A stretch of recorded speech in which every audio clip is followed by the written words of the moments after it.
Okay, so it says solve each equation for y and graph the equation on a graphing calculator, identify each conic section, then describe the vertices in the direction that the graph opens. So if you put this one onto your graphing calculator right now, you get y1 equals, you'd put in negative. I usually do fractions and parentheses, so I'd put parentheses 1 divided by 2. Oops. So it's just 1 divided by 2. X, and then raise to the second, or you can hit that squared button. Doesn't matter, as long as you hit the X. All right, so what shape do you get? Parabola. You get a parabola, and that makes sense to us because when we had y equals x squared, that's a parabola, right? Which direction is it pointed? Down. Right, and that's because the negative out front, remember if I have a negative out front, it reflects it over the x-axis. Okay, and then what about the 1/2? Do you guys remember what that's supposed to do? It's a vertical compression, right? So it's just like flatter than most. So it's going to look something like that. Okay, so it's a parabola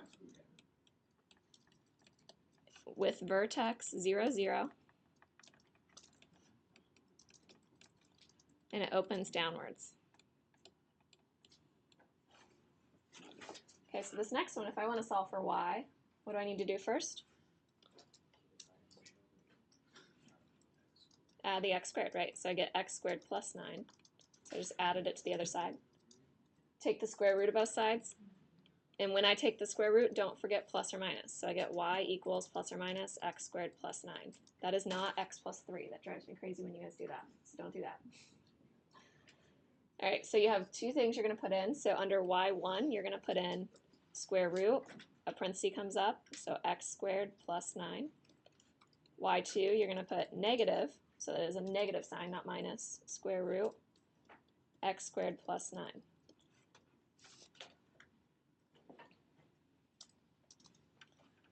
Okay, what's it create? Right, it's a hyperbola. Does it open upwards and downwards or right and left? Upwards and downwards, right? So it looks something like this. Okay, we want to know what these 2 points are. Can you guys tell from your graph?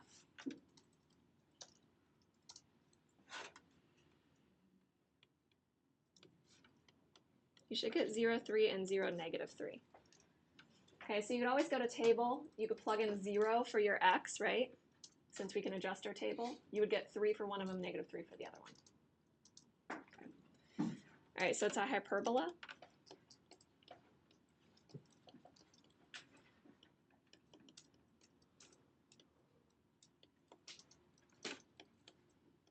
Oh, sorry, 0, 3, and negative 0, 3.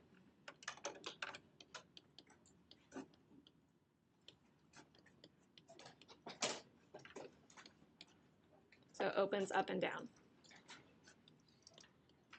Okay, so we feeling a little bit better with graphing? Oh, sorry. All right, so next up. So it says a parabola is a single curve while a hyperbola has 2 curves. The equation for a parabola contains either an x squared term or a y squared term, but not both. Other conics have x squared and y squared. So did you guys notice in that last one that we just did, we didn't have a plus or minus because we didn't have to take the square root, right? We just had y equals. We didn't have y equals plus or minus. So that's the difference. Parabola just has a single curve. Hyperbola, we had to do the square root, so we had to do plus or minus. Okay. So it says conics are all defined by distances. We can use the midpoint and distance formula to find the center and the radius of a circle. Okay, so you're definitely going to have to know your distance formula for this chapter. You also need to know the midpoint formula. Do you guys remember these from geometry? Yes. Okay. Distance formula, that's the one you guys all forget. You mess up the... Yeah, so it's x2 minus x1 squared plus y2 minus y1 squared. All that is the Devouring Theorem. So if you want me to kind of sketch it out, you don't have to sketch it out if you don't want to. But these are our points x1, y1, x2, y2. So this distance is subtracting your y values. This distance is subtracting your x values. So that means this distance has to do with the Pythagorean theorem. Make sense? So the first distance squared, the second distance squared equals, when you add them together, it equals the third distance squared. All right, midpoint formula. Do you guys remember that? Yep, I always say the average of x's, average of y's.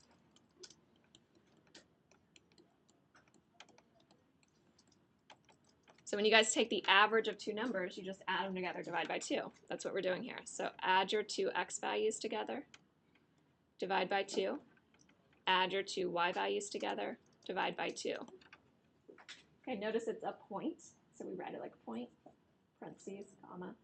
Okay, so it's the midpoint. Okay, so find the midpoint of the line segment with endpoints 5, -2, and 3, 7. Okay, so my midpoint, you add your x values together, so 5 plus 3, divide by 2. Add your y values together, -2 plus 7, divide by 2. This is 8 divided by 2, so 4. This is 5 over 2, which is 2.5, or you could write 5 over 2, it doesn't matter. Oops. Okay, so we get that. Okay, you could always sketch it out, but if I give you on your test 35, 720, that's not going to be very nice, right? All right, find the distance between each pair of points. So use your distance formula.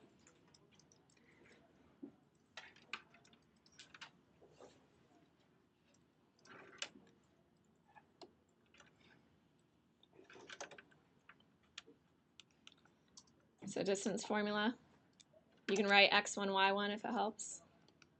x2, y2 if it helps. Okay, so x2 minus x1 is 12 minus a -3. You're going to take that and you're going to square it. Plus y2 minus y1, -3 minus 5. You're going to take that and square it.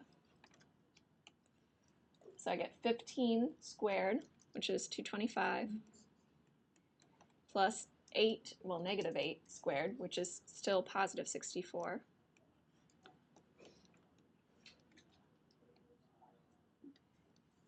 Square root of 289, anybody know that? 17, right? Good. So the distance is 17. So like I was saying, if you guys freak out on the distance formula, you can always sketch it out. You have -3, 5, so you have that point. And you have 12, -3. Okay, so if I was trying to find that distance, think of the right triangle that you would draw in. You'd go all the way down to here, and then you'd go all the way over. So this was 5 down to the axis, then 3 more, so it's 8. This was 3 to the axis, and then 12 more, 15. Use Pythagorean theorem. 8 squared plus 15 squared equals c squared. Solve it out. Right. All right, next up. So distance formula. So I have 1.5 minus a -0.5, so plus 0.5 squared, plus 0 minus a -6, so 0 plus 6 squared. So I get 2 squared, which is 4, plus 6 squared, which is 36. So I get the square root of 40. I usually don't leave it as the square root of 40. So how would you simplify? 2 square root of 10, good.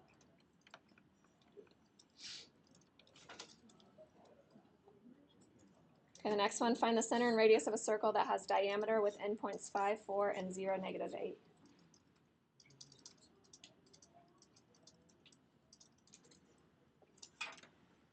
Okay, so let's kind of sketch it out, and then we'll think about how we can do this without sketching it out in the future.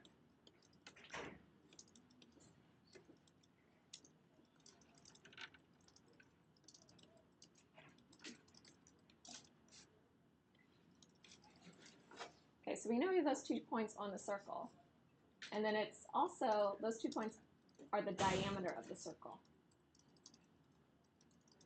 So how do you find the center? Yeah, use the midpoint. So center, use midpoint.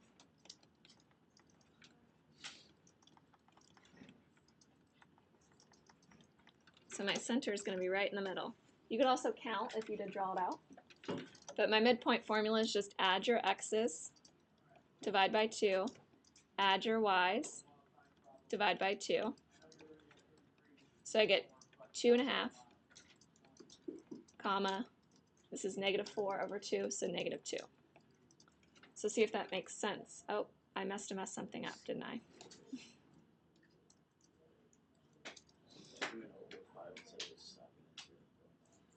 What did I do? Oh, okay. Yeah, you're right. I messed up my picture, not my formula. Do you see what he's saying? I went over 5 for that one. Okay, so I get 2.5 comma -2. So go over 2.5, down -2. So it's like that. Makes sense. That looks like the center. Okay, what about the radius? Yeah, you could just use the distance between the 2 points and then divide by 2. That way you don't have to draw anything out. Let's say you found the center, though. Is that what you're going to ask?